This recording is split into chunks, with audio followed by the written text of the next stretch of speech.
മഅ്ദനി വിഷയത്തിൽ കർണാടക സർക്കാരിന് സുപ്രീം കോടതിയുടെ രൂക്ഷ വിമർശനം. മഅ്ദനിയെ കേരളത്തിൽ പോകുന്നത് ഇല്ലാതാക്കാൻ ശ്രമമെന്ന് സുപ്രീം കോടതി. ഉദ്യോഗസ്ഥരുടെ യഥാർത്ഥ ചെലവ് ഉടൻ അറിയിക്കണമെന്നും സുപ്രീം കോടതി വ്യക്തമാക്കി. കൂടുതൽ വിവരങ്ങളുമായി എം സന്തോഷ് ഞങ്ങളുടെ പ്രതിനിധി ചേരുകയാണ്. സന്തോഷ്, മഅ്ദനി നൽകിയ ഹർജിയിന്മേലുള്ള പരാമർശങ്ങളാണോ സുപ്രീം കോടതി നടത്തിയത്? എന്തൊക്കെയാണ് സുപ്രീം കോടതിയുടെ നിരീക്ഷണങ്ങൾ?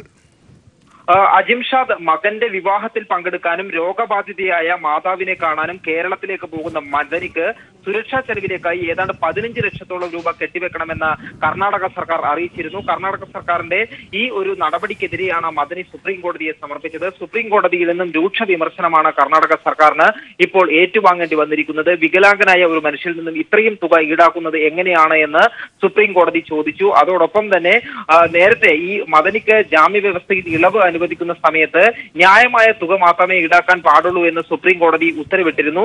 ഈ ഉത്തരവിനെ വില കുറച്ച് നിങ്ങൾ കാണരുത് എന്നും കർണാടക സർക്കാരിനോട് സുപ്രീം കോടതി താക്കീത് നൽകുകയും ചെയ്തു. ഉദ്യോഗസ്ഥരുടെ ടിഎയും ഡിഎയും മാത്രമേ ഈടാക്കാൻ പാടുള്ളൂ. ഈ തുക എത്രയാണ് എന്നുള്ള കാര്യം നാളെ സുപ്രീം കോടതിയെ അറിയിക്കണമെന്നാണ് ജസ്റ്റിസ് എസ് എ ബോബ്ഡെ അധ്യക്ഷനായ ബെഞ്ച് ഇപ്പോൾ അറിയിച്ചിരിക്കുന്നത്. അതോടൊപ്പം തന്നെ മദനിയുടെ സുരക്ഷയുടെ പൂർണ്ണമായിട്ടുള്ള ചുമതല ഉത്തരവാദിത്വം കർണാടക സർക്കാരിന് മാത്രമാണ്. ആ സുരക്ഷ കർണാടക സർക്കാർ തന്നെ വഹിക്കണം. കേരളം ഇക്കാര്യത്തിൽ സുരക്ഷ ഒരുക്കേണ്ട കാര്യമില്ല എന്നാണ് സുപ്രീം കോടതി ഇപ്പോൾ വ്യക്തമാക്കിയിരിക്കുന്നത്. ഏതായാലും മദനിയുടെ ഈ ഹർജിയിൽ ചൂണ്ടിക്കാണിച്ചിരിക്കുന്ന ആവശ്യങ്ങളെ അല്ലെങ്കിൽ കർണാടക സർക്കാരിന് എതിരെയായിട്ടുള്ള ആക്ഷേപങ്ങളെ വളരെ അനുകൂലമായി തന്നെയാണ് സുപ്രീം കോടതി പരിഗണിച്ചത് എന്നുള്ളതാണ് ഈ പരാമർശങ്ങളിൽ നിന്നും വ്യക്തമാകുന്നത്. ഏതായാലും കർണാടക സർക്കാരിന്റെ ഈ നടപടി 15 ലക്ഷം രൂപ ഈടാക്കാനുള്ള നടപടി മദനിയുടെ കേരള യാത്ര തടസ്സപ്പെടുത്താനുള്ള ശ്രമത്തിന്റെ ഭാഗമാണ് എന്ന് ഹർജിയിൽ ചൂണ്ടിക്കാണിച്ചിരുന്നു. ഇത് അംഗീകരിച്ചുകൊണ്ടാണ് കോടതി ഇപ്പോൾ കർണാടക സർക്കാരിനെതിരെ ഇത്രയും രൂക്ഷമായ ഭാഷയിലുള്ള ഒരു വിമർശനം നടത്തിയിരിക്കുന്നത്. ഏതായാലും നാളെ ഇക്കാര്യത്തിൽ കോടതി തീരുമാനമെടുക്കും. നാളെ എത്ര തുക ചിലവാകും എന്നുള്ള കാര്യം നാളെ സുപ്രീം കോടതിയെ അറിയിക്കണം എന്നാണ് കർണാടക സർക്കാരിന് ഇപ്പോൾ നൽകിയിരിക്കുന്ന നിർദ്ദേശം. അജിംഷ. ശരി സന്തോഷമാണ്. തീർച്ചയായും സന്തോഷ്, അതായത് ഒരുപക്ഷെ അബ്ദുൽ നാസർ മഅ്ദനി ആദ്യമായി കോടതിയെ സമീപിക്കുന്ന ഘട്ടത്തിൽ കോടതിയിൽ നിന്ന് അനുകൂലമായ വിധി ഉണ്ടാകുന്നു. ഈ ഘട്ടത്തിൽ കേരളത്തിൽ പോകാൻ അനുവദിക്കാം എന്ന് കോടതി പറയുന്നു. ആ ഘട്ടത്തിൽ ആദ്യം എതിർപ്പ് പറഞ്ഞിരുന്ന സർക്കാർ പിന്നീട് കോടതിയുടെ വിധിക്ക് ശേഷം രാഷ്ട്രീയമായ സമ്മർദ്ദങ്ങൾ ഉണ്ടാകുന്നു. അതായത് ഒരുപക്ഷെ അബ്ദുൽ നാസർ മഅ്ദനിയുടെ പോക്ക് തടയാൻ കോടതിയുടെ വിധിക്ക് ശേഷം സാങ്കേതികമായ തടസ്സങ്ങൾ സൃഷ്ടിക്കുകയായിരുന്നു. ഇതാണ് രണ്ടാമത് കോടതിയെ സമീപിക്കുന്ന ഘട്ടത്തിൽ മഅ്ദനി പറഞ്ഞതും. അങ്ങനെയാണെങ്കിൽ മഅ്ദനിയുടെ ആ ആവശ്യങ്ങൾ ഒരുപക്ഷെ കോടതിക്ക് ബോധ്യമായിരിക്കും വേണമോ ഈ ഘട്ടത്തിൽ കരുതാൻ?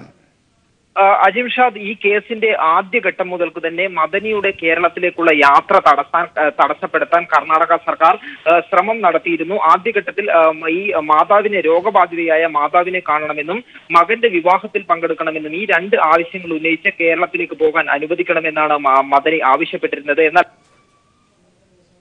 കാണാൻ മാത്രം അനുമതി നൽകി മകന്റെ വിവാഹത്തിൽ പങ്കെടുക്കാനായി കേരളത്തിൽ കഴിയാനുള്ള അനുമതി നൽകിയിരുന്നില്ല. ഇതിനെ തുടർന്നാണ് മദനി സുപ്രീം കോടതിയെ സമീപിച്ചത്. സുപ്രീം കോടതിയിൽ നിന്നും മദനി അനുകൂലമായ വിധി സമ്പാദിക്കുകയും ചെയ്തു. അന്ന് സുപ്രീം കോടതിയിൽ ഈ കേസിൽ വാദം നടക്കുമ്പോഴും കർണാടക സർക്കാർ ശക്തമായി തന്നെ ഇതിനെ എതിർത്തിരുന്നു. അതിന് കർണാടക സർക്കാർ അന്ന് ചൂണ്ടിക്കാട്ടിയ കാര്യം മദനി കേരളത്തിലേക്ക് പോകുമ്പോൾ ഭീമമായ സുരക്ഷാ ചെലവ് സംസ്ഥാനത്തിന് വരുമെന്നും ഇത് താങ്ങാൻ കഴിയില്ല എന്നുള്ള കാര്യമായിരുന്നു. അന്ന് മദനിയുടെ അഭിഭാഷകൻ കോടതിയെ അറിയിച്ചത് സുരക്ഷാ ചെലവ് ന്യായമായ സുരക്ഷാ ചെലവ് സ്വന്തം നിലയിൽ വഹിക്കാൻ തയ്യാറാണ് എന്ന് വ്യക്തമാക്കിയിരുന്നു. ഇതിനെ തുടർന്നാണ് മദനിക്ക് കേരളത്തിൽ മകന്റെ വിവാഹത്തിൽ പങ്കെടുക്കാൻ പോകാൻ സുപ്രീം കോടതി അനുമതി നൽകിയത്. അന്ന് ഈ അനുമതി നൽകുന്ന സമയത്ത് തന്നെ കോടതി പ്രത്യേകം എടുത്തു പറഞ്ഞ ഒരു കാര്യം, ഇത് ന്യായമായ ചെലവ് മാത്രമേ ഈടാക്കാൻ പാടുള്ളൂ എന്നുള്ള ഒരു നിർദ്ദേശം നൽകിയിരുന്നു. എന്നാൽ അത് ലംഘിച്ചുകൊണ്ടാണ് 15 ലക്ഷം രൂപയോളം ഈ ഉദ്യോഗസ്ഥരുടെ യാത്രാ ചെലവ് ഉൾപ്പെടെ കാണിച്ചുകൊണ്ട് ഈടാക്കാനുള്ള ശ്രമം കർണാടക സർക്കാർ നടത്തിയത്. അതിനെതിരെയാണ് മദനി സുപ്രീം കോടതിയെ സമീപിക്കുന്നത്. ഏതായാലും മദനിയുടെ വാദങ്ങൾ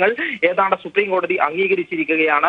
അതുകൊണ്ട് തന്നെയാണ് സുപ്രീം കോടതി കർണാടക സർക്കാരിനെ രൂക്ഷമായ ഭാഷയിൽ വിമർശിക്കുകയും ചെയ്തത്. ഇതിൽ മദനിക്ക് വേണ്ടി ഹാജരായ അഭിഭാഷകൻ സുപ്രീം കോടതിയിൽ ചൂണ്ടിക്കാണിച്ച കാര്യം, നേരത്തെ മകളുടെ വിവാഹത്തിൽ പങ്കെടുക്കാൻ കേരളത്തിൽ എത്തിയ സമയത്തും നേരത്തെ ഒരു തവണ മാതാവിനെ കാണാൻ എത്തിയ സമയത്തും ഒന്നും ഇത്തരത്തിലുള്ള വലിയ ഭീമമായ തുക അല്ലെങ്കിൽ ഇത്തരത്തിലുള്ള സുരക്ഷാ സംവിധാനം ഏർപ്പാടാക്കുകയോ ഭീമമായ തുക ഈടാക്കുകയോ ചെയ്തിട്ടില്ല. ഇത്തവണ ഈ ഒരു കേരളത്തിലേക്കുള്ള യാത്ര തടസ്സപ്പെടുത്താനുള്ള ബോധപൂർവമായ ശ്രമത്തിന്റെ ഭാഗമാണ് ഇത്തരത്തിൽ തുക ഈടാക്കാനുള്ള തീരുമാനം എന്ന് മദനിയുടെ അഭിഭാഷകൻ കോടതിയെ അറിയിച്ചു. ഈ കാര്യങ്ങളെല്ലാം പരിഗണിച്ചുകൊണ്ടാണ് ന്യായമായ തുക എത്രയാണ് എന്നുള്ള കാര്യം നാളെ അറിയിക്കണമെന്ന് സുപ്രീം കോടതി നിർദ്ദേശം നൽകിയിരിക്കുന്നത്. അജിംഷ, അത് തന്നെയാണ് സന്തോഷം. അതായത് ജാമ്യം ലഭിച്ച് ജാമ്യ വ്യവസ്ഥയുടെ ഭാഗമായി ബംഗളൂരുവിൽ കഴിയുന്ന വ്യക്തിയാണ് അബ്ദുൽ നാസർ മഅ്ദനി. അങ്ങനെയാണെങ്കിൽ മഅ്ദനിയുടെ വിഷയത്തിൽ മുൻപ് പല ഘട്ടങ്ങളിലും കേരളത്തിലേക്ക് വരുവാൻ ഉണ്ടായ സാഹചര്യം, മകളുടെ വിവാഹവുമായി ബന്ധപ്പെട്ടെത്തിയ സാഹചര്യം, ഇതിനൊക്കെ ഇല്ലാത്തതിനേക്കാൾ എന്ത് നിബന്ധനയാണ് ഇപ്പോൾ ഉണ്ടാകുന്നത്? കോടതിയുടെ സുപ്രധാനമായ നിരീക്ഷണങ്ങൾ ഈ ഘട്ടത്തിൽ ക്രോഡീകരിക്കേണ്ടതില്ലേ? തീർച്ചയായും അജിംഷാദ്, ഈ ഒരു കേസിൽ അതായത് മദനി ഇത്തവണ കേരളത്തിലേക്ക് പോകാൻ ആവശ്യം ഉന്നയിച്ച ആ ഒരു ഘട്ടം മുതൽക്ക് തന്നെ കർണാടക സർക്കാർ ഇതിനെ ശക്തമായി കർണാടക പോലീസ് എതിർക്കുന്ന നിലപാടാണ് സ്വീകരിച്ചിരുന്നത്. എന്നാൽ വിഷയം സുപ്രീം കോടതിയുടെ പരിഗണനയിൽ എത്തിയപ്പോൾ എസ് എ ബോബ്ഡെ അധ്യക്ഷനായ ബെഞ്ചിന് മുൻപിൽ എത്തിയ സമയത്ത് വളരെ അനുകൂലമായ ഒരു നിലപാടാണ് സുപ്രീം കോടതിയുടെ ഭാഗത്തു നിന്നും ഉണ്ടായത്. അന്ന് ഈ കേസ് ജാമ്യ വ്യവസ്ഥയിൽ ഇളവ് ആവശ്യപ്പെട്ട് മദനി സുപ്രീം കോടതിയിൽ ഹർജി സമർപ്പിച്ച സമയത്തും മദനിയുടെ വാദങ്ങൾ മകന്റെ വിവാഹത്തിൽ പങ്കെടുക്കാമെന്നുള്ള വാദം സുപ്രീം കോടതി അംഗീകരിക്കുകയും ജാമ്യ വ്യവസ്ഥയിൽ ഇളവ് അനുവദിക്കുകയും ചെയ്തു. എന്നാൽ ആ ഘട്ടത്തിലും അതിനെ തടസ്സപ്പെടുത്താനുള്ള ശ്രമം കർണാടക സർക്കാരിന്റെ ഭാഗത്തു നിന്നുണ്ടായി. അതിനാണ് കർണാടക സർക്കാർ സുരക്ഷാ ചെലവിന്റെ കാര്യം പൊടുന്നനെ കോടതിയിൽ ഉന്നയിച്ചത്. എന്നാൽ ഈ ചിലവ് സ്വന്തം നിലയിൽ താങ്ങാം എന്ന് മദനി കോടതിയെ അറിയിക്കുമെന്നുള്ള കാര്യം കർണാടക സർക്കാർ പ്രതീക്ഷിച്ചിരുന്നില്ല. അത് അംഗീകരിച്ചുകൊണ്ട് ആ ഘട്ടത്തിൽ തന്നെ മദനിക്ക് ജാമ്യ വ്യവസ്ഥയിൽ ഇളവ് അനുവദിക്കുകയും ചെയ്തിരുന്നു. എന്നാൽ പിന്നീടാണ് കർണാടക സർക്കാരിന്റെ വളരെ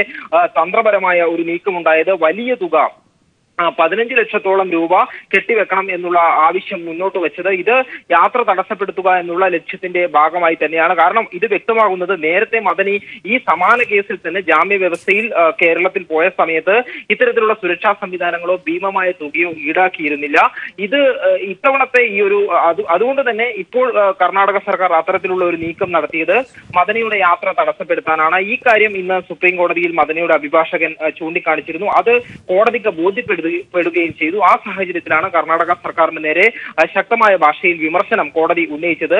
മറ്റൊരു കാര്യം, ഈ ജാമ്യ വ്യവസ്ഥയിൽ ഇളവ് അനുവദിക്കുന്ന സമയത്ത് തന്നെ കോടതി സൂചിപ്പിച്ച കാര്യം ന്യായമായ തുക മാത്രമേ ഈടാക്കാൻ പാടുള്ളൂ എന്ന് പറഞ്ഞിരുന്നു. അത് നഗ്നമായ ലംഘനമാണ് കർണാടക സർക്കാർ നടത്തിയത്. ആ കോടതി ഉത്തരവ് ലംഘിച്ചതിനെതിരെ താക്കീതും കർണാടക സർക്കാരിന് ലഭിച്ചു. കോടതി ഉത്തരവിനെ വില കുറച്ച് നിങ്ങൾ കാണരുത് എന്നാണ് സുപ്രീം കോടതി കർണാടക സർക്കാരിന് താക്കീത് നൽകിയിരിക്കുന്നത്.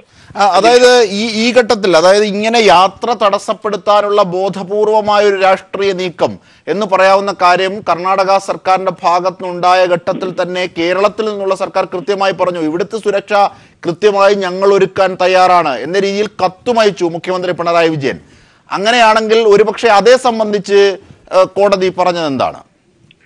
അജിംഷാദ്, ഇക്കാര്യത്തിൽ കേരള സംസ്ഥാനം മദനിക്ക് സംസ്ഥാനത്ത് ആവശ്യമായ സുരക്ഷ ഒരുക്കാൻ തയ്യാറാണ് എന്നുള്ള സന്നദ്ധത അറിയിച്ചിരുന്നു. എന്നാൽ കോടതിയുടെ നിരീക്ഷണം കേരളം അങ്ങനെ സുരക്ഷ ഒരുക്കേണ്ട ആവശ്യമില്ല, അത് കർണാടക സർക്കാരിന്റെ ഉത്തരവാദിത്തമാണ്. കർണാടക ജയിലിൽ കഴിയുന്ന മദനിക്ക് സുരക്ഷ നൽകേണ്ടത് കർണാടക സർക്കാരാണ് എന്നുള്ള കാര്യത്തിൽ സംശയമില്ല. ഇതിൽ കേരള സംസ്ഥാനം ഇടപെടേണ്ട ആവശ്യമില്ല എന്നാണ് സുപ്രീം കോടതി ഇപ്പോൾ ചൂണ്ടിക്കാണിച്ചിരിക്കുന്നത്. അതുകൊണ്ട് തന്നെ കർണാടക സർക്കാർ തന്നെ മദനിക്ക് കേരളത്തിൽ പോകുന്നതിനാവശ്യമായ സുരക്ഷ ഒരുക്കണം. ആ സുരക്ഷ ഒരുക്കുന്നതിനാവശ്യമായ ന്യായമായ തുക മദനിയിൽ നിന്ന് ഈടാക്കുന്നതിലും തെറ്റില്ല. അത് ആ തുക എത്രയാണ് എന്നുള്ള കാര്യം നിങ്ങൾ അറിയിക്കുകയാണ് വേണ്ടത്. അതിൽ സുരക്ഷാ ഉദ്യോഗസ്ഥരുടെ ടിഎയും ഡിഎയും മാത്രമേ ഉൾപ്പെടാൻ പാടുള്ളൂ. അതിൽ കവിഞ്ഞ ഒരു വലിയ രീതിയിലുള്ള തുക ഈടാക്കുന്നത് കോടതി ഉത്തരവിന്റെ നേരത്തെ ഉണ്ടായിട്ടുള്ള കോടതി ഉത്തരവിന്റെ ലംഘനമാണ്. അതുകൊണ്ട് തന്നെ ഈ കാര്യങ്ങൾ പരിഗണിച്ചുകൊണ്ട് എത്രയാണ് തുക എന്നുള്ള കാര്യം നാളെ അറിയിക്കണം എന്നാണ് കോടതി പറഞ്ഞത്. ഈ കാര്യം കർണാടക സർക്കാർ അറിയിച്ചതിന് ശേഷം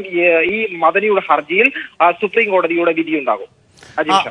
അത് തന്നെയാണ് സന്തോഷം. അതായത് ഒരുപക്ഷെ കോടതിക്ക് പുറത്തേക്ക് കൂടിയുള്ള വിശാല അർത്ഥത്തിലുള്ള ചർച്ച അനിവാര്യമായ നിമിഷം കൂടിയാണ്. കാരണം പ്രത്യേകിച്ച് സുപ്രീം കോടതി ഈ വിധത്തിൽ കർണാടക സർക്കാരിനെ വിമർശിക്കുന്ന ഒരു ഘട്ടം, അതായത് താല്പര്യങ്ങൾ സർക്കാരിന് മേൽ ഉണ്ട് എന്നും ആ താല്പര്യങ്ങൾ എന്നത് മഅ്ദനിയെ കേരളത്തിലേക്ക് അല്ലെങ്കിൽ അദ്ദേഹത്തിന്റെ മകന്റെ വിവാഹത്തിലേക്ക് വിടാതിരിക്കുവാനുള്ള താല്പര്യമാണ് എന്നതൊക്കെ കോടതിക്ക് ബോധ്യപ്പെട്ടിരിക്കുന്നു. ഈ ഘട്ടത്തിലാണ് ഒരുപക്ഷെ കോടതി പറയുന്നത് ഈ തുക, യഥാർത്ഥ തുക എത്രയാകുമെന്ന് പറയൂ എന്ന്.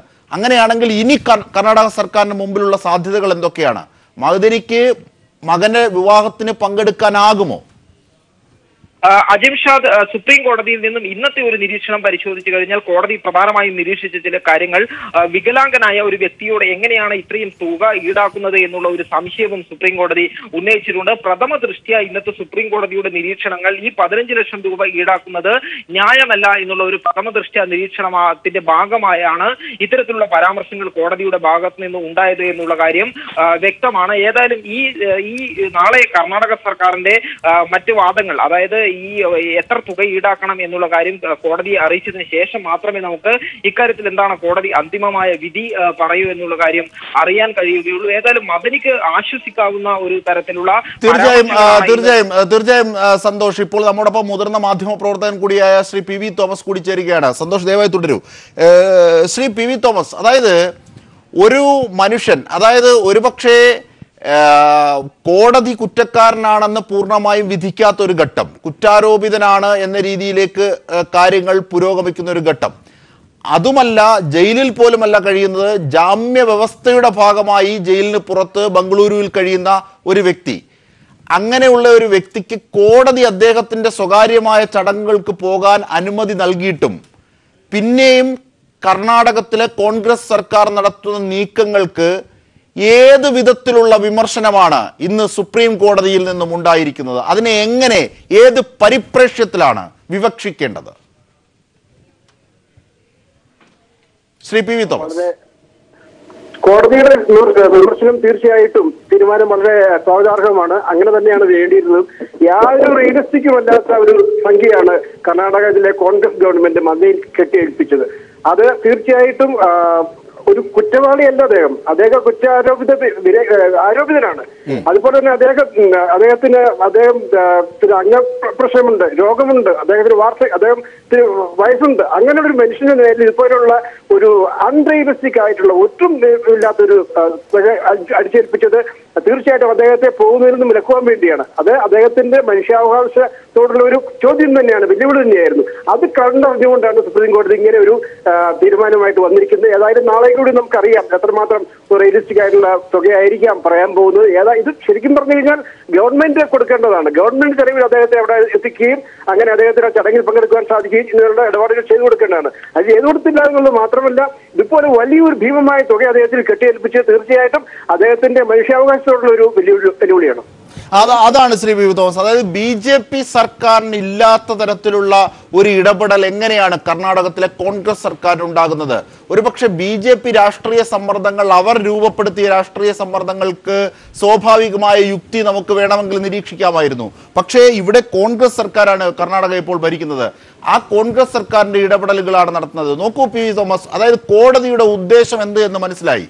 കോടതി ഈ ജാമ്യ വ്യവസ്ഥയിൽ കഴിയുന്ന അല്ലെങ്കിൽ ജാമ്യത്തിലുള്ള അബ്ദുൽ നാസർ മഅ്ദനിയെ അദ്ദേഹത്തിന്റെ പ്രൈവറ്റായ ചടങ്ങുകൾക്ക് കേരളത്തിലേക്ക് പോകാൻ, ഇത്ര ദിവസത്തേക്ക് പോകാൻ അനുമതി നൽകുന്നു. അത് കോടതിയുടെ ഉദ്ദേശമാണ്. ആ ഉദ്ദേശത്തെ തീർച്ചയായും എല്ലാവർക്കും മനസ്സിലാകുന്ന ഒരു ഘട്ടവുമാണ്. പക്ഷേ ആ ഉദ്ദേശത്തെ മറികടന്നൊരു താല്പര്യം എങ്ങനെയാണ് കോൺഗ്രസ് ഭരിക്കുന്ന കർണാടകത്തിലുണ്ടാകുന്നത്? അതാണ് മനസ്സിലാകാതെ പോകുന്നത്. കാരണം അതിന്റെ അർത്ഥം ഒന്ന് മാത്രമേ ഉള്ളൂ, ഇൻസെൻസിറ്റിവിറ്റിയാണ്. അതായത് ഇവർക്ക് യാതൊരു താല്പര്യമില്ല, യാതൊരു പരിഗണനയുമില്ല ഒരു മനുഷ്യന്റെ കാര്യത്തെക്കുറിച്ച്. കോടതി വ്യക്തമായി കേൾക്കുകയും അദ്ദേഹം ആ ചടങ്ങിൽ പങ്കെടുക്കണമെന്ന് പറയുകയും ചെയ്യും. പറയാനുമായിട്ട് അതിനുള്ള സാധ്യതകൾ ഒരുക്കി കൊടുത്തു. അപ്പോഴാണ് ഇങ്ങനെ ഒരു വിലങ്ങുതടിയുമായിട്ട് കർണാടകത്തിലെ കോൺഗ്രസ് ഗവൺമെന്റ് വരുന്നത് എന്നുള്ളത് അടിവരയായിട്ട് പറയേണ്ടതാണ്. അതായത് യാതൊരു താല്പര്യവുമില്ല, എന്തുമാകട്ടെ പോകണ്ട അല്ലെങ്കിൽ പോകണ്ട എന്നുള്ള രീതിയിലുള്ളൊരു സമീപനമാണ് കർണാടക ഗവൺമെന്റ് എടുത്തത്. അത് ഒരിക്കലും അംഗീകരിക്കാവുന്ന കാര്യമല്ല. തീർച്ചയായിട്ടും നാളെ ശരിയായിട്ടുള്ള ഒരു തീരുമാനവുമായിട്ട് കർണാടകത്തിലെ കോൺഗ്രസ് ഗവൺമെന്റ് വരുമെന്ന് നമുക്ക് പ്രതീക്ഷിക്കാം. യഥാർത്ഥത്തിൽ കർണാടക സർക്കാരിന്റെ തീരുമാനങ്ങൾ അല്ലെങ്കിൽ കർണാടക സർക്കാരിന്റെ അത്തരത്തിലുള്ള രാഷ്ട്രീയ ഇടപെടലുകൾ അല്ലെങ്കിൽ താല്പര്യങ്ങൾ, ഇവ ഒരുപക്ഷെ കോടതിക്ക് കൃത്യമായി ബോധ്യമായിരിക്കുന്നു എന്ന് വേണ്ടേ ഇന്നത്തെ കർണാടക സർക്കാരിന് എതിരെയുള്ള വിമർശനത്തെ ക്രോഡീകരിക്കാൻ? ഒരുപക്ഷെ നോക്കൂ, ഇങ്ങനെ അതായത് യഥാർത്ഥ തുക എത്രയാകുമെന്ന് പറയൂ, മഅ്ദനിയെ കേരളത്തിൽ പോകുന്നത് ഇല്ലാതാക്കാനുള്ള ശ്രമമല്ലേ നടക്കുന്നത്? ഈ രീതിയിലേക്ക് കോടതി നിരീക്ഷിക്കുകയാണ് കർണാടക സർക്കാരിനെ വിമർശിച്ചുകൊണ്ട്. അതുകൊണ്ട് കോടതിക്ക് കൃത്യമായി ബോധ്യമായിരിക്കുന്നു എന്താണ് കർണാടക സർക്കാർ ചെയ്യുന്നതെന്ന്. യഥാർത്ഥ തുക പറയൂ എന്നാണ്. ഒരുപക്ഷെ ഇനി കർണാടക സർക്കാർ ചെയ്യാൻ പോകുന്നത് എന്തായിരിക്കും? കർണാടക ഗവൺമെന്റ് തീർച്ചയായിട്ടും തുക താഴോട്ട് കൊണ്ടുവരേണ്ടതായിട്ട് വരും. അതാണ് കോടതിയുടെ ഉദ്ദേശം എന്നുള്ളത് അവർക്ക് മനസ്സിലായി കഴിഞ്ഞു. ഇന്നത്തെ നിരീക്ഷണം അത് തന്നെയാണ്. അപ്പോൾ അതിന്റെ അടിസ്ഥാനത്തിൽ തീർച്ചയായിട്ടും ഒരു ശരിയായിട്ടുള്ള ഒരു തുക കൊണ്ടുവരും. ഒരുപക്ഷെ സെക്യൂരിറ്റി വേണമെങ്കിൽ കുറയ്ക്കാൻ സാധിച്ചേക്കും. ഇത്രയും പോലീസുകാരനും പോകേണ്ട കാര്യമൊന്നും ഉണ്ടായിരിക്കില്ല. അപ്പോൾ അതെല്ലാം വെച്ചുകൊണ്ട് കർണാടക ഗവൺമെന്റ് തീർച്ചയായിട്ടും മദനിക്ക് താങ്ങാനാകുന്ന ഒരു തുകയുമായിട്ട് നാളെ വരും എന്നുള്ളതാണ് നമുക്ക് പ്രതീക്ഷിക്കേണ്ടത്. അങ്ങനെയാണെങ്കിൽ അബ്ദുൽ നാസർ മഅ്ദനിക്ക് നാട്ടിലേക്ക് എത്താനാകും, അല്ലെങ്കിൽ അദ്ദേഹത്തിന്റെ മകന്റെ വിവാഹത്തിനും അല്ലെങ്കിൽ അദ്ദേഹത്തിന്റെ ഉമ്മായെ കാണാനും ഒക്കെ ആകുന്ന സാഹചര്യത്തിലേക്ക് കോടതി അനുവദിച്ചത് പ്രായോഗിക തലത്തിലേക്ക് എത്തും എന്ന് തന്നെ കാണാനാകുമോ എന്ന് തന്നെയാണ് ഞാൻ വിശ്വസിക്കുന്നത്. അല്ലെങ്കിൽ അതിന് വിരുദ്ധമായിട്ട് എന്തെങ്കിലും ഒരു നീക്കമാണ് ഇനിയും കർണാടക ഗവൺമെന്റ് നടത്തുന്നതെങ്കിൽ തീർച്ചയായിട്ടും കോടതി വീണ്ടും ഇടപെടും. എന്നിട്ട് കോടതി ഒരുപക്ഷെ കോടതിക്ക് തന്നെ ഇടാൻ സാധിക്കും. വിട്ടിട്ട് അദ്ദേഹത്തിന് താങ്ങാനാവുന്ന ഒരു തുകയുമായിട്ട് അദ്ദേഹം നാട്ടിൽ പോയി കാണുകയും ചടങ്ങെടുക്കേണ്ട ചടങ്ങിൽ പങ്കെടുത്തിട്ട് വരികയും അതിന് തീർച്ചയായിട്ടും സുപ്രീം കോടതി വഴിയൊരുക്കുമെന്നാണ് എനിക്ക് തോന്നുന്നത്, കർണാടക ഗവൺമെന്റ് തയ്യാറായില്ലെങ്കിൽ. ശ്രീ പി വി തോമസ്, നേരത്തെ മകളുടെ വിവാഹത്തിന് അദ്ദേഹത്തിന് വരാനായി കേരളത്തിൽ.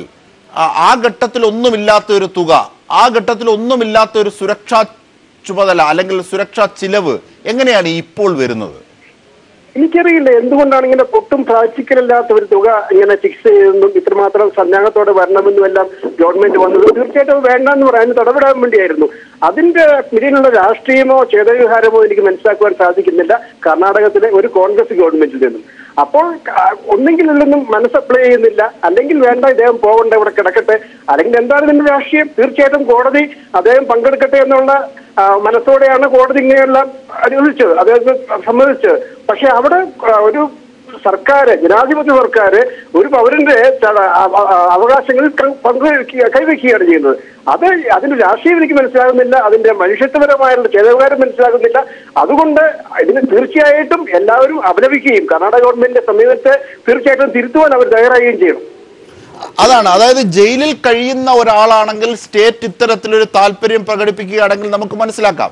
ഇത് കോടതി ജാമ്യം അനുവദിച്ച ഒരു വ്യക്തിയാണ്, ജാമ്യ വ്യവസ്ഥയുടെ ഭാഗമായിട്ടാണ് അവിടെ കഴിയുന്നത്. അങ്ങനെയുള്ള ഒരു വ്യക്തി, വികലാംഗനായ ഒരു വ്യക്തി, കേരളത്തിൽ അറിയപ്പെടുന്ന ഒരു രാഷ്ട്രീയ നേതാവ്, ഈ അർത്ഥത്തിലൊക്കെയുള്ള പരിഗണനകളാണ് ഒരുപക്ഷെ അദ്ദേഹത്തിന്റെ മനുഷ്യാവകാശ വശമായി ഇവിടെ നിഴലിച്ചു നിൽക്കുന്നത് അല്ലെങ്കിൽ മുഴച്ചു നിൽക്കുന്നത്. ഇതൊക്കെ കോടതി പരിഗണിക്കുന്നു. അങ്ങനെ കോടതി നീതിപൂർവമായ ഒരു നടപടി നടത്തുമ്പോൾ തന്നെ അവിടേക്ക് ഇടങ്കോലിടുന്നു. ഒരുപക്ഷെ ജയിലിൽ കഴിയുന്ന ആൾ അല്ല എന്നുള്ള നിലയിൽ തന്നെ, അല്ലെങ്കിൽ ജാമ്യവ്യവസ്ഥയുടെ ഭാഗമായിട്ടാണ് ബംഗളൂരുവിൽ കഴിയുന്ന ഒരാൾ എന്നുള്ള നിലയിൽ ഈ താല്പര്യങ്ങളൊന്നും എന്തുകൊണ്ട് കോൺഗ്രസ് സർക്കാരിന്റെ മുഖത്ത് നിഴലിക്കുന്നില്ല, പ്രതിഫലിക്കുന്നില്ല എന്നതിനെ എങ്ങനെ നിരീക്ഷിക്കണം ഈ ഘട്ടത്തിൽ? അതെ, അതാണ് ഇതിന്റെ ഏറ്റവും വിരോധാഭാസകരമായ ഒരു വശം. അതായത് കോടതി ഒരു പൗരന്റെ അവകാശങ്ങളെ മാനിക്കുന്നു, പൗരന് വേണ്ട കാര്യങ്ങൾ ചെയ്തു കൊടുക്കുന്നു. പക്ഷേ ഒരു ജനാധിപത്യപരമായി തെരഞ്ഞെടുക്കപ്പെട്ട ഒരു ഗവൺമെന്റ്, അതും വലിയ മതേതരത്വത്തിലും മനുഷ്യാവകാശത്തിലും വിശ്വസിക്കുന്ന കോൺഗ്രസിന്റെ ഗവൺമെന്റ് പക്ഷേ അതിന് വിലങ്ങിടുകയാണ്. അതാണ് ശ്രീ പി വി തോമസ്, ശരിയായ കാര്യം. പി വി തോമസ് ദയവായി തുടരും. ഇപ്പോൾ അഡ്വക്കേറ്റ് അഭിലാഷ് കൂടി നമ്മോടൊപ്പം ചേരുകയാണ്. ശ്രീ അഭിലാഷ്, കേൾക്കാമല്ലോ അല്ലേ?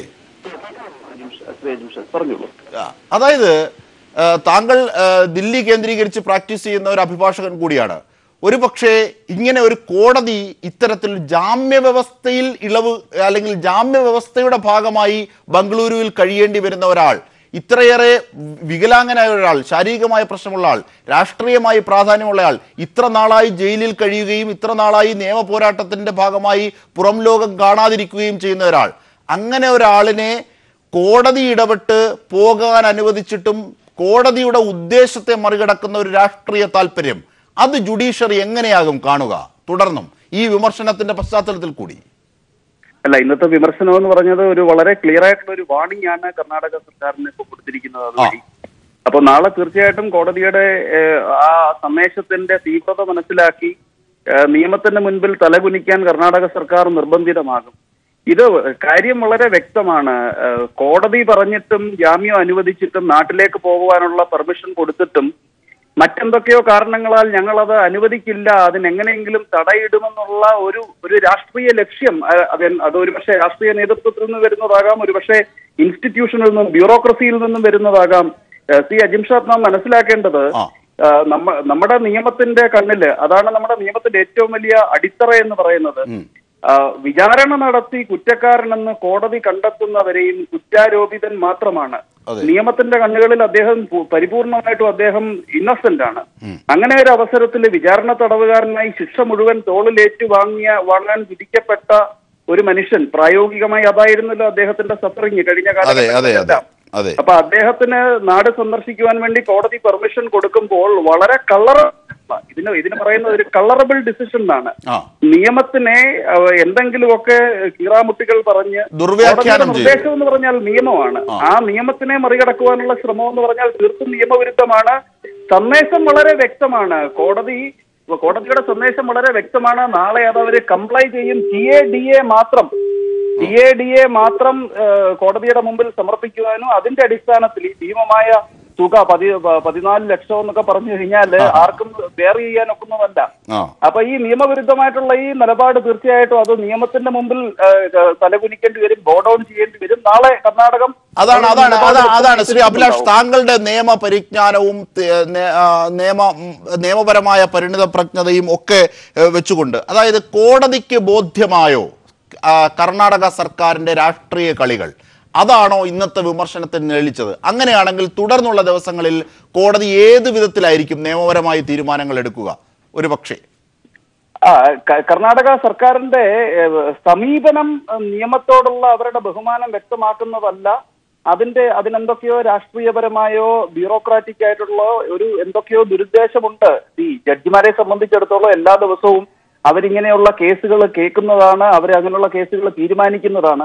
അങ്ങനെ വരുമ്പോൾ ഇങ്ങനെ വളരെ ദുഷ്ടലാക്കോടുകൂടി കോടതിയെ ഡിഫൈ ചെയ്യുവാൻ എന്താണോ നിയമപരമായി നിങ്ങൾക്ക് തടയാൻ കഴിയാത്തത്, കീറാമുട്ടികൾ കാണിച്ച് അത് തടയാൻ ശ്രമിക്കുക എന്ന് പറഞ്ഞാൽ അത് കളറബിൾ ഡിസിഷൻ തന്നെയാണ്. അങ്ങനെ ഒരു തീരുമാനം കോടതിയുടെ മുമ്പിൽ പറയുവാൻ എങ്ങനെ നിങ്ങൾ ധൈര്യം കാണിച്ചു എന്ന് തോന്നിപ്പിക്കത്തക്ക രീതിയിലുള്ള പ്രതികരണമാണ് കോടതിയിൽ നിന്നുണ്ടായത്. അങ്ങനെ വരുമ്പോ നാളെ തീർച്ചയായിട്ടും അവരതിന്റെ കോടതിയുടെ റിക്വയർമെന്റ് പ്രകാരം അങ്ങനെ ഒരു റിവൈസ്ഡ് ആയിട്ടുള്ള എസ്റ്റിമേറ്റ് സമർപ്പിക്കുന്നതോടുകൂടി ഈ പ്രശ്നത്തിന് ഒരു അന്ത്യമുണ്ടാകും. എന്നിരുന്നാൽ തന്നെയും കോടതിക്കെല്ലാം മനസ്സിലായി അവരെന്താണോ കോടതിയുടെ മുമ്പിൽ പ്രസന്റ് ചെയ്തത് അതായിരുന്നില്ല യഥാർത്ഥ കാരണം. ഇതൊരു കളറബിൾ ഡിസിഷനാണ്, നിയമപരമായി നിലനിൽക്കുന്നതല്ല, അതിന് കീറാമുട്ടി കൊണ്ടിടുകയാണ് എന്നൊക്കെ മനസ്സിലാകുന്ന രീതിയിൽ തന്നെയായിരുന്നു കോടതിയുടെ പ്രതികരണം. എന്നിരുന്നാലും കർണാടക സർക്കാർ തീരുമാനം റിവൈസ് ചെയ്യുവാനും കോടതിയെ റിക്വയർ ചെയ്തത് പ്രകാരമുള്ള ഒരു എസ്റ്റിമേറ്റ് സമർപ്പിക്കുവാനുമുള്ള സന്നദ്ധത കാണിച്ചതോടുകൂടി ഇനി ഇതിന്റെ കോടതിയുമായി ഒരു കോൺഫ്രണ്ടേഷനിലേക്ക് പോകാൻ അവർക്ക് കഴിയില്ലെന്നും അതിന് ശ്രമിക്കുന്നത് അത് വളരെ ശരിയാണ്. അത് ശരിയാണ്. അത്തരത്തിലൊരു വെസ്റ്റഡ് ഇൻട്രസ്റ്റ് ഈ വിഷയത്തിൽ ഉണ്ടാകുന്നു, അല്ലെങ്കിൽ നിറം പിടിപ്പിച്ചതെന്ന് താങ്കൾ പറഞ്ഞതുപോലെ, അതായത് താല്പര്യങ്ങൾ ഉണ്ടാകുന്നു എന്ന് പറയുമ്പോൾ ഒരു പക്ഷേ PU ചിത്രയുടെ വിഷയത്തിലും ഇതുപോലെ കോടതി വിധികളെ മറികടക്കാൻ ഫെഡറേഷൻ നടത്തിയ ഇടപെടലുകൾ, ഇങ്ങനെ ജുഡീഷ്യറിയെ പൊളിറ്റിക്കൽ എക്സിക്യൂട്ടീവ്സ് മറികടക്കാൻ ഇത്തരത്തിൽ കുതന്ത്രങ്ങൾ ആവിഷ്കരിക്കുന്നു. ഒരു പക്ഷേ അതിനൊക്കെയുള്ള മറുപടി ഈ ഘട്ടത്തിൽ മഹദരി വിഷയത്തിൽ ഉണ്ടാകും. തീർച്ചയായിട്ടും ഇങ്ങനെയുള്ള ട്രാൻസ്ഗ്രഷൻസ്, നിയമവിരുദ്ധമായിട്ടുള്ള ട്രാൻസ്ഗ്രഷൻസ് ഒരു കാലത്തും സുപ്രീം കോടതി അംഗീകരിച്ചിരുന്നില്ല. അതിനെ വീണ്ടും അടിവരയിട്ടുകൊണ്ട് തന്നെയാണ് ഇന്നത്തെ ഡയറക്ഷൻ വന്നിരിക്കുന്നത്. ആത്യന്തികമായിട്ട് രാജ്യത്തെ പരമോന്നത നീതിപീഠം ഒരു ഡയറക്ഷൻ കൊടുക്കുകയാണെങ്കിൽ അതിനെ കംപ്ലൈ ചെയ്യുന്നതിൽ നിന്നും എക്സ്ക്യൂസുകൾ നിരത്തി ഒരു അഡ്മിനിസ്ട്രേഷൻ മുമ്പോട്ട് പോവുകയാണെങ്കിൽ എത്രത്തോളം അവർ നീതിന്യായ വ്യവസ്ഥയെ, ഇവിടുത്തെ നിയമവ്യവസ്ഥയെ മാനിക്കുന്നു എന്നുള്ളതിന്റെ ഏറ്റവും വലിയ എവിഡൻസ് ആണ്. അതെന്ന് അവർക്ക് മനസ്സിലായി. സന്ദേശം വളരെ ക്ലിയറായി അവർക്ക് മനസ്സിലായിട്ടുണ്ട് ശ്രീ അജിം ഷാദ്. അത് നാളെ അവർ കോടതിയുടെ മുമ്പിൽ റിവൈസ്ഡ് എസ്റ്റിമേറ്റ് കൊണ്ടുവരുന്നതോടുകൂടി ഈ ദൗർഭാഗ്യകരമായ എപ്പിസോഡിന് ഒരന്ത്യമുണ്ടാകും. ശരി അഭിലാഷ്, അഡ്വക്കേറ്റ് അഭിലാഷ് ആണ് ഈ വിഷയത്തിൽ ഇപ്പോൾ പ്രതികരിച്ചത്. ശ്രീ PV തോമസിനും നന്ദി. അബ്ദുൽ നാസർ മഅ്ദനിയുടെ വിഷയത്തിൽ കേരളത്തിലേക്കുള്ള യാത്ര തടസ്സപ്പെടുത്താനുള്ള കർണാടക സർക്കാരിൻ്റെ നീക്കത്തിനെതിരെ ശക്തമായ വിമർശനം ഉന്നയിച്ച് സുപ്രീം കോടതി. യാത്രാ ചെലവ് യഥാർത്ഥത്തിൽ എത്രയാകുമെന്ന് അറിയിക്കണമെന്നും കോടതി പറഞ്ഞു. ഇതിൻ്റെ വിശദാംശങ്ങൾ കൂടിയാണ് ഞങ്ങളുടെ പ്രതിനിധി M. സന്തോഷ് നൽകിയത്.